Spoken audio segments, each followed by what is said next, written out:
लगता है उपचुनाव के बीच योगी सरकार के लिए मुश्किलों का दौर शुरू हो चुका है। मंगलवार को सुप्रीम कोर्ट ने हाई कोर्ट का फैसला पलटा था। मदरसा एक्ट को मान्यता देते हुए इसे बरकरार रखने का फैसला सुनाया था। इसे योगी सरकार के लिए झटका माना जा रहा है। अभी योगी सरकार सुप्रीम कोर्ट से मिले इस झटके से उबर भी नहीं पाई थी और मदरसे वाले फैसले पर मंथन नहीं कर रही थी कि बुधवार को योगी सरकार को झटका देने वाला एक और आदेश देश की सबसे बड़ी अदालत से आ गया। यूपी सरकार ने महाराजागंज जिले में सड़क चौड़ीकरण परियोजना के लिए घरों को बुलडोजर से ध्वस्त करा दिया था। उस बुलडोजर एक्शन को सुप्रीम कोर्ट ने अराजक बताया है। साफ लफ्जों में कहे तो सुप्रीम कोर्ट ने बुधवार को उत्तर प्रदेश सरकार को बुलडोजर एक्शन पर फटकार लगाई है।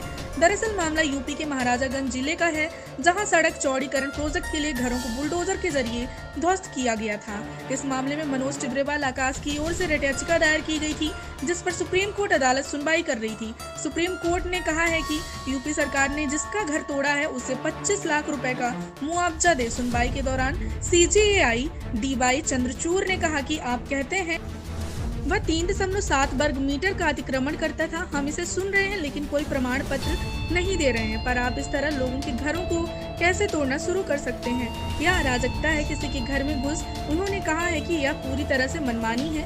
उचित प्रक्रिया का पालन कहाँ किया गया है? CJAI ने आगे कहा, हमारे पास हल्फनामा है जिसमें कहा गया कि कोई नोटिस जारी नहीं किया गया था। आप केवल साइट पर गए थे और लोगों को सूचित किया था। हम इस मामले में दंड मुआवजा देने के इच्छुक हो सकते हैं। क्या इससे न्याय का उद्देश्य पूरा होगा?